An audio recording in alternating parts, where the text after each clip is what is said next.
All right, Peacemaker season number 2 is now upon us. And, I mean, you don't have to have seen the Superman movie, but it does help somewhat, especially with the Justice Gang characters doing a cameo in there and that sort of thing. And also how they're more aware, at least the authorities, Argus is aware of the, pan-dimensional room that Peacemaker has access. And that becomes basically, as the trailer revealed, of course, the main element of the plot for this season.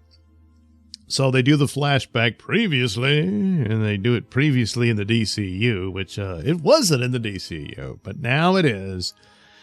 And as far as like the initial teasers, like, oh wow, they're gonna have him walk out of the DCEU into the DCU and just go from there, which would have been, it would have been really funny.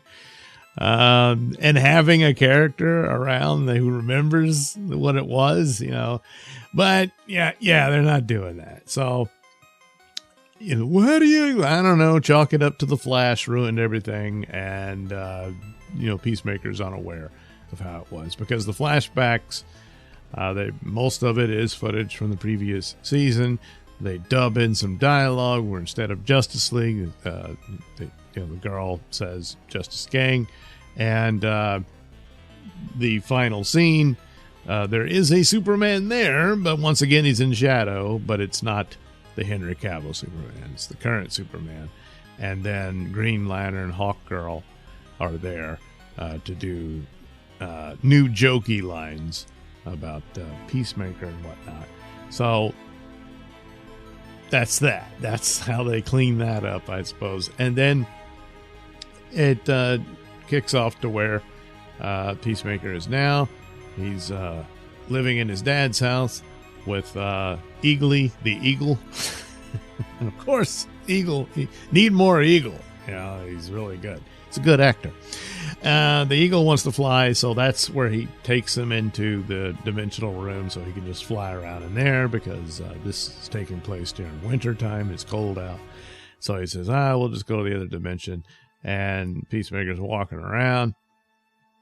And then some alien guy comes out of one of the doors to, I don't know, incinerate a rat that it had or something, and then leaves. It just goes to show there's other doors around that can come from who knows where. And for whatever reason, he's just never, of course, Peacemaker's an idiot, so he just has never, thought, hey, maybe I should explore all this.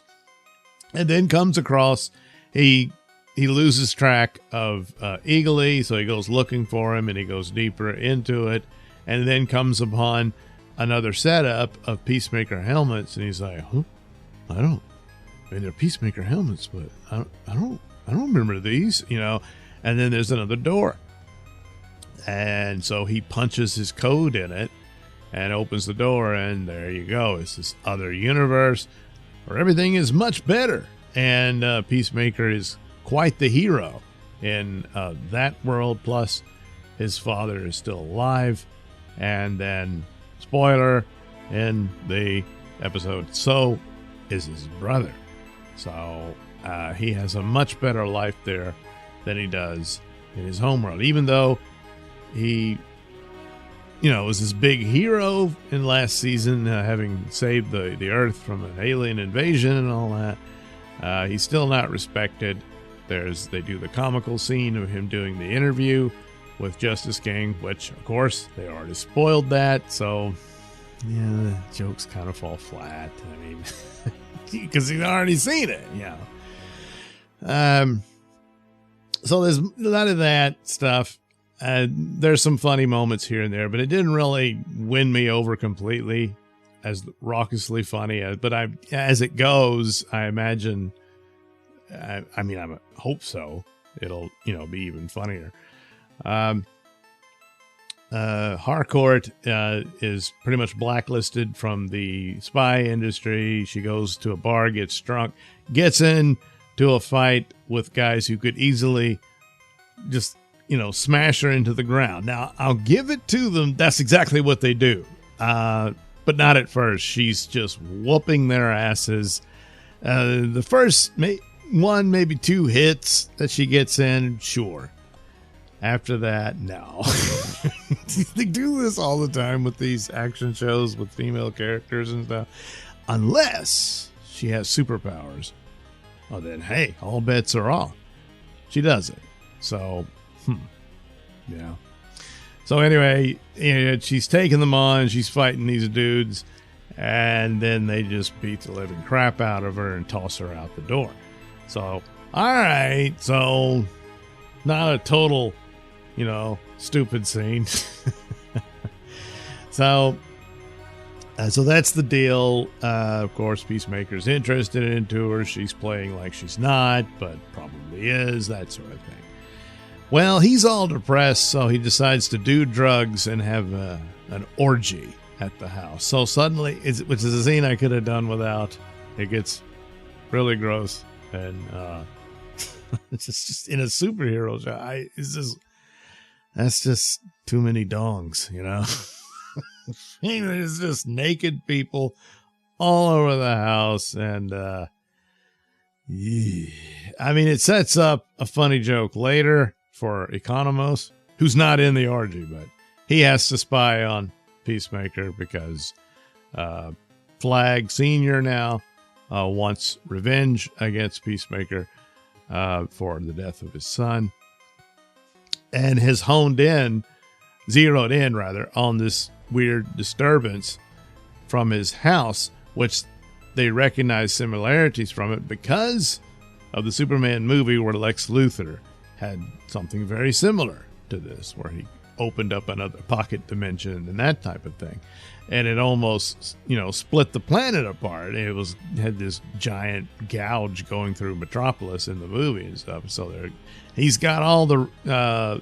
probable cause here that he needs to investigate this. So he's looking to nail Peacemaker in this, and probably will for a time, but then of course there's the other dimension and so on. So he visits the other dimension, and he's seeing the happier life, and the temptation to just go there would be great because he encounters his other self who attacks him, has the jetpack and everything, and they get in a fight in the pocket dimension, and then doesn't intentionally kill him, but inadvertently his other self dies. So now he's got this opportunity to just replace him, and with everything seemingly not that great, even after he saved the world in the previous season, why wouldn't he?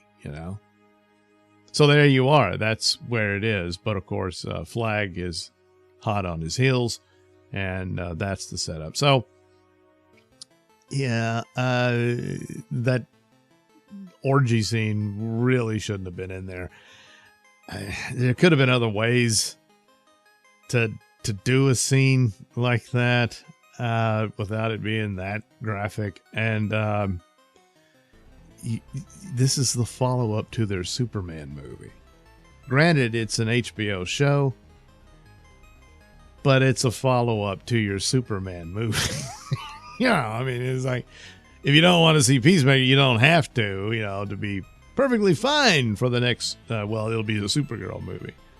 But, jeez. There's a lot of that in the previous season, but, oof. So anyway, we'll see how it goes. There was some previews and all that stuff of the trouble and shenanigans to ensue. But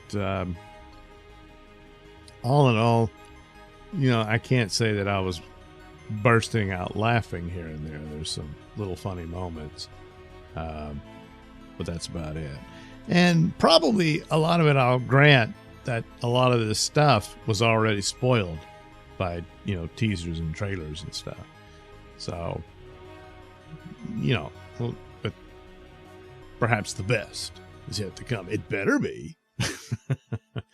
But that's pretty much it. It's just sort of a kind of neutral on it, and hopefully it'll pick up.